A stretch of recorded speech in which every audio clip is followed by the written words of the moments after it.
Hello Royal Council, welcome back to my channel.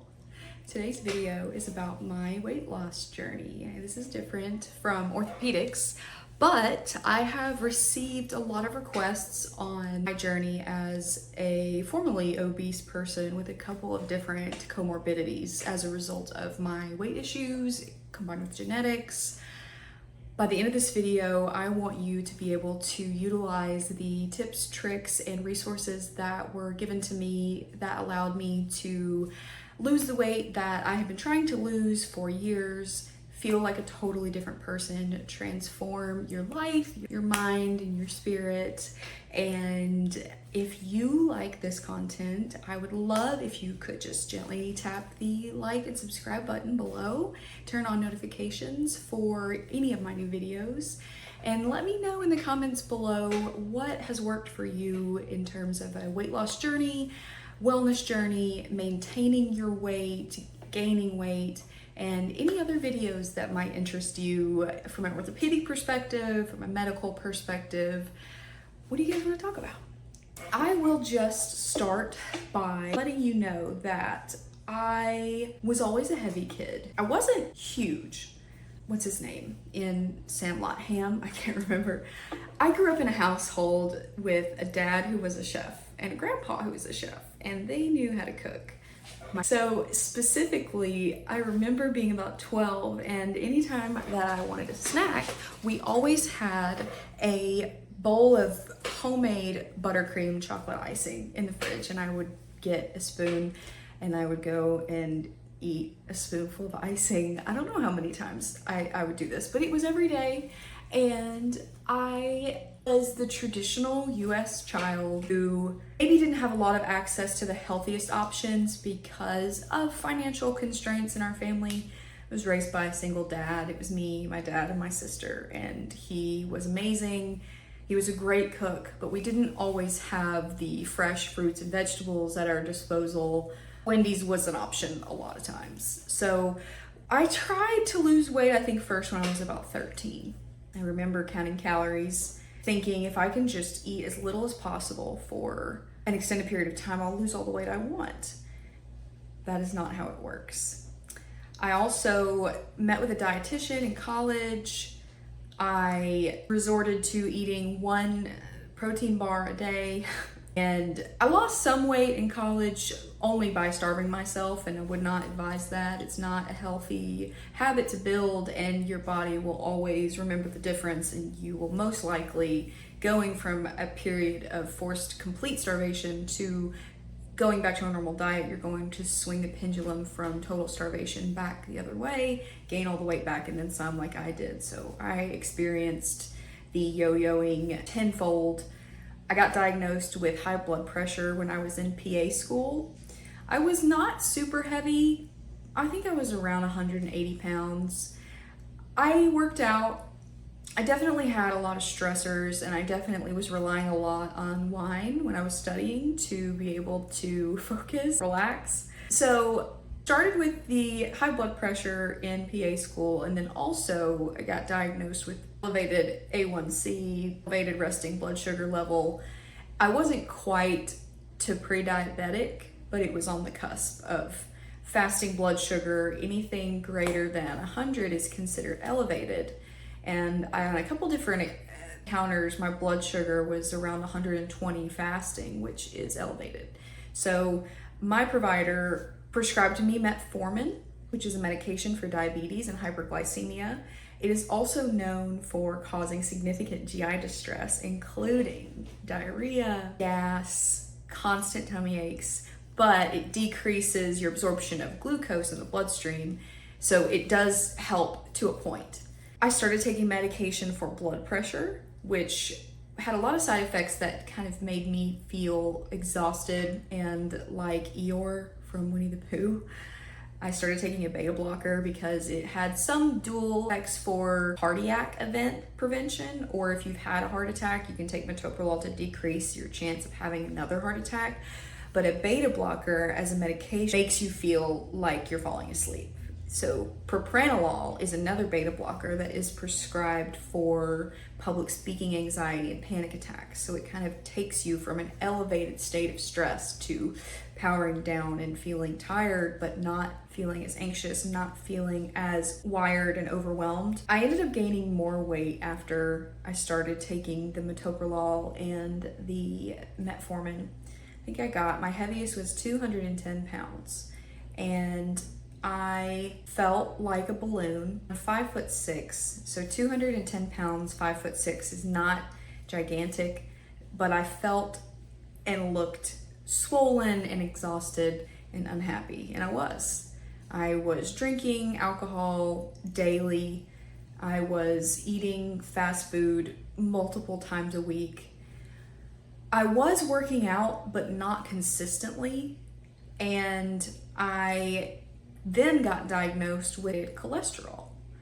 So my triglycerides were elevated. Can see in poor diets, genetics, and if you are drinking too much alcohol, your triglycerides will be elevated. Your good cholesterol, your HDL or high density lipoprotein, is the cholesterol protein that takes fat that is deposited at the tissue level, moves it and liver to be digested and metabolized. LDL is the bad cholesterol, and that protein is responsible for taking fat that is synthesized in the liver throughout the bloodstream and depositing it to the tissues. My LDL was elevated, my triglycerides were elevated, I had high blood pressure. I think my highest when I was sick was 170/110. And that was right after I'd taken my medication for the day.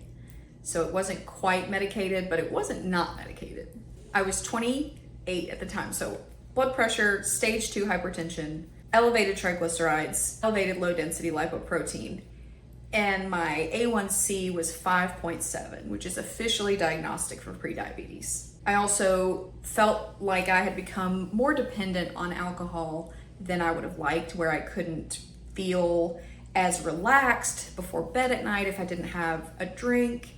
And I decided everything I had tried before needed to change. I had tried the Whole30, I tried keto, I tried the DASH diet, I tried the Mediterranean diet, I tried starving myself, I tried Weight Watchers.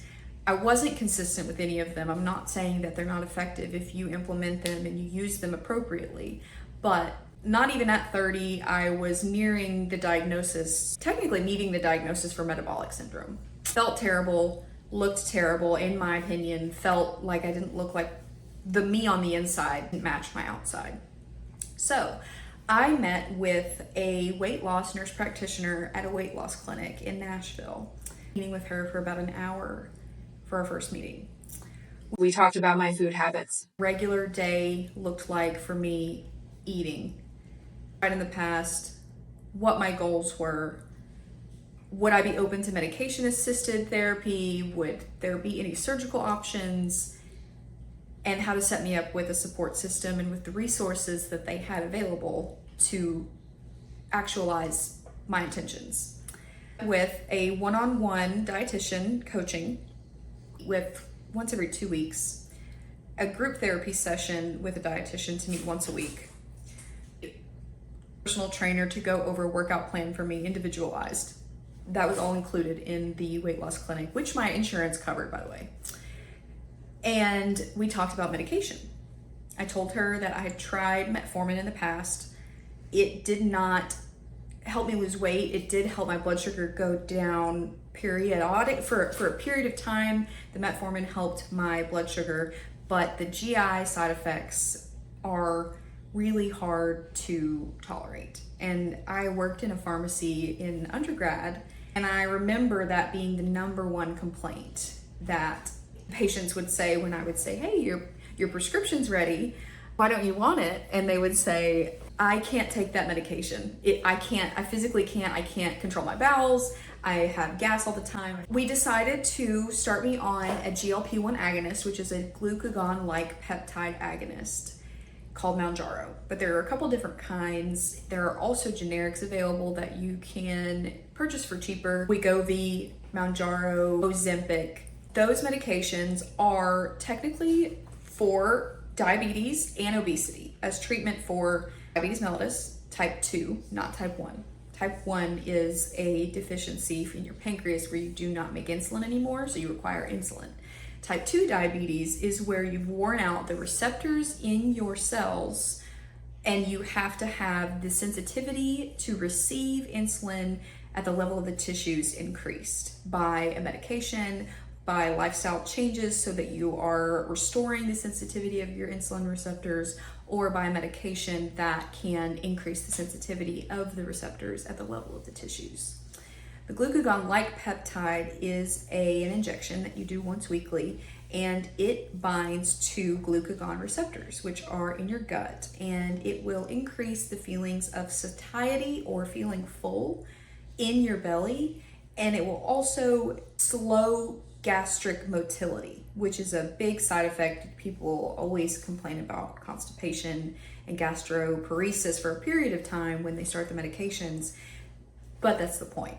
You want to almost slow down digestion so that your body can metabolize appropriately, losing the weight that you want at the level of the tissues by fat metabolism, or allowing the blood sugar to move into the cells before you continue to barrage your system with more sugar.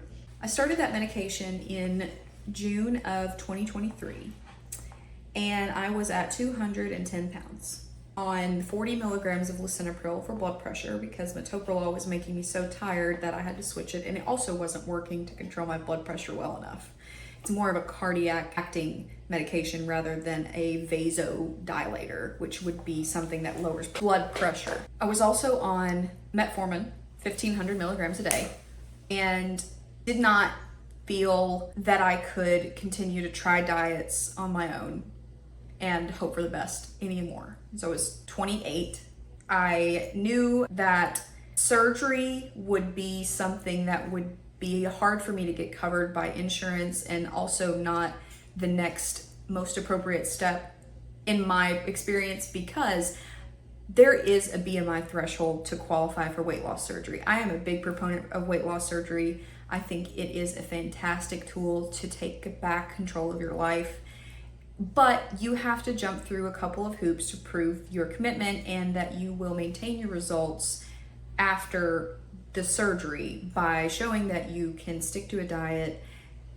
You have to show up for your blood panel tests. You need to meet with, I think, psychiatrists to clear you from a psychiatric perspective before you qualify for a surgery like that. I think your BMI needs to be greater than 40 the last I checked, and mine was not that high. So immediately my provider told me, you don't qualify for weight loss surgery. Let's talk about weight loss medication options. To have this medication covered by insurance, you need to have a diagnosis of type 2 diabetes as it stands in the US, or you can pay out of pocket. So I paid out of pocket, and it was pretty expensive. It was about $400 a month, which is not as bad as it could be. Some people were paying $1,500 a month for this medication. But if you think about it in the grand scheme of things, if you can spare yourself the preventable diseases and hospitalizations and cardiac catheterizations and liver biopsies and the decreased quality of life that you would have from not taking that step to make a change and trying this medication to see if it is the tool you need to achieve the results that you want, it might be worth it to pay whatever the price. And so that's what I decided to do. I paid about $400 a month for this medication. I took it once a week. It starts in a low dose and it titrates upward. In about 6 months, I had lost 40 pounds. So I went from 210 pounds to 170. And as of now, in July of the following year, so it's been 13 months since I started the medication, I tapered off of the Mounjaro. I've continued to keep my portions in control, work out, minimize alcohol intake, and I'm at about 150 pounds. So I have lost 60 pounds since I started that medication and that journey last year. I've lost 60 pounds. I feel and I look and I am a completely different person. There's something about being able to successfully change your inner and outward appearance that allows you to realize that you have the control to become the best version of yourself. You have the control and the ability to create the life that you want and deserve for yourself if you're willing to put in the sacrifice and the work. It's not without sacrifices. The side effects that I had starting the medication were very minimal. I had a sense of fullness. Some mornings I'd wake up and I'd barely eat the day before, and I felt like I had food up all the way to the top of my throat. I wouldn't want to eat. I was tired, bloated, and it would go away in a few days. My desire to drink alcohol completely went away, but I didn't feel a need to drink it. I didn't feel any joy when I drank, if I did socially, which I found in some studies recently that this is a very common bonus in starting this medication, is that you lose that dopamine reward that you normally get when drinking alcohol, where it makes you feel happy, it lowers your inhibitions.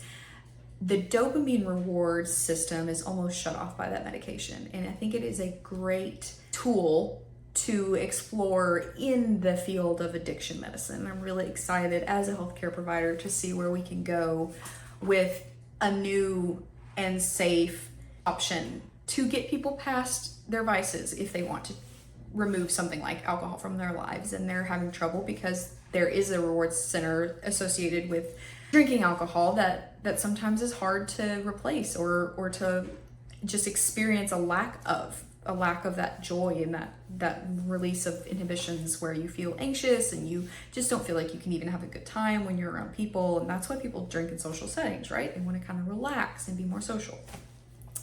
I work out about 5 days a week, I would say. At least every day I go on a walk. I don't overexert myself. If it is 100 degrees outside, I might not go for a walk. I feel that I can enjoy food, alcohol in moderation and eat whatever I want. I will say that the decreased portions in the Mounjaro, you can eat probably about 25% of each meal that you get, and greasy stuff is gonna make you feel like death. I remember feeling very sick after trying pizza. I think was the thing that made me really, really sick, because pizza is really filling, the cheese is really fatty, the grease, and I had one piece and I think I was sick for the rest of the night. But it's a trade-off, right? You are trading your food enjoyment and your love of food for the body that you want and that you deserve and that you want to take care of, like your body's your temple, right? You gotta worship it. So I'll offer you the 3 major pillars for me that got me to the point that I'm at today, where I feel good in the skin that I'm in. I care for my body and my body cares for me. And that is something that's so important and everyone deserves to feel. And 3 things achieve success is: 1, set your intention. There's a fantastic book called Atomic Habits by James Clear that I read before I started this. And it is all about how, rather than thinking about, oh, I want to be 130 pounds, I want to be skinny, I want to be an athlete, you have to change your mindset completely to say, my inner mind becomes my reality rather than my reality fixes my mind. I really recommend it for any changes you want to make in your life. For if you don't feel like you're the best version of yourself and there's room for improvement, I would recommend this book for anyone who is on their journey for self-actualization, wellness, taking back control of their lives. I have been going through this journey for the last year. So much has changed for me. I became a digital marketing and consulting business owner. I went through a breakup. I left my career at bedside in clinical medicine, but I took back my life. I took back my health. I took back my impending doom in my family history and in my blood work and in how I felt and how I looked. I knew I wasn't living the life that I wanted to live and that I deserved to live. So after I committed to changing my mindset, setting my intentions, and finding a way to make it a reality, it became that. And so you committing to yourself, knowing that you are worth the trouble, you're worth the effort, is how you make your dreams your life. 2, you're going to meet resistance when you're doing things that are important and that are going to make big changes in your life. I would tell you to anticipate a financial obligation. You're going to need to budget for this change in your life. If you are serious about this and you have 60 pounds to lose like I did, it's going to take some investment financially, emotionally, physically, mentally. You have to invest in yourself, invest in the outcome so that you can achieve it. If money is tight, I completely understand. Talk to your provider about what options are available. Look on forums online, look on Reddit, look on Google, look in your community for maybe providers that have generic options available. As long as they're licensed and it's a legitimate medication, it's not under the table. I've heard about people buying versions of Ozempic off of the black market in third world countries, and I am not a proponent of that. I cannot endorse this as a healthcare provider. Please do not.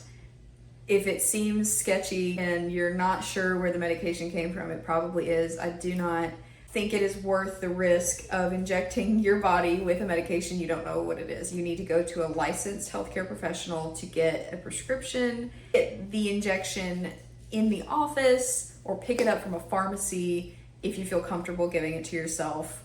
It is really important to go by the book with this, especially with subcutaneous medications.